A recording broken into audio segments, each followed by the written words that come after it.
কিসের জন্য আমি একটা শব্দ পেলাম? চোর না তো আবার, নিশ্চয় আম চুরি করতে এসেছে। এ তো ভূত মনে হচ্ছে।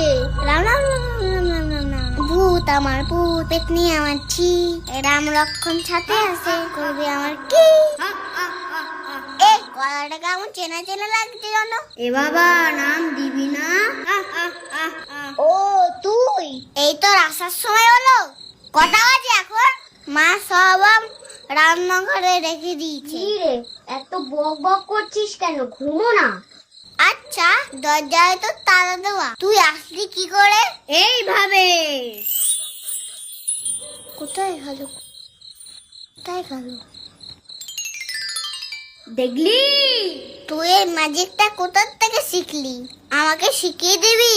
আমার গুরুদেব আছে না, গুরুদেব, সে আমাকে শিখিয়ে দিয়েছে। তাহলে আমাকেও গুরুদেবের কাছে নিয়ে চল। আমার গুরুদেব আবার যাকে তাকে ম্যাজিক শেখায় না। তাহলে তুই শিখিয়ে দে, 4টে আম দেবো খুনি। না না, এসব আমার আমটাম লাগবে না, আমার দাঁতে পোকা না, তা তুই এসব শিখে কি করবি? আরে তুই বুঝতে পারছিস না, মা যখন হাতা নিয়ে আসবে না, তখন আমি শুরু করে ভানিস হয়ে যাবো।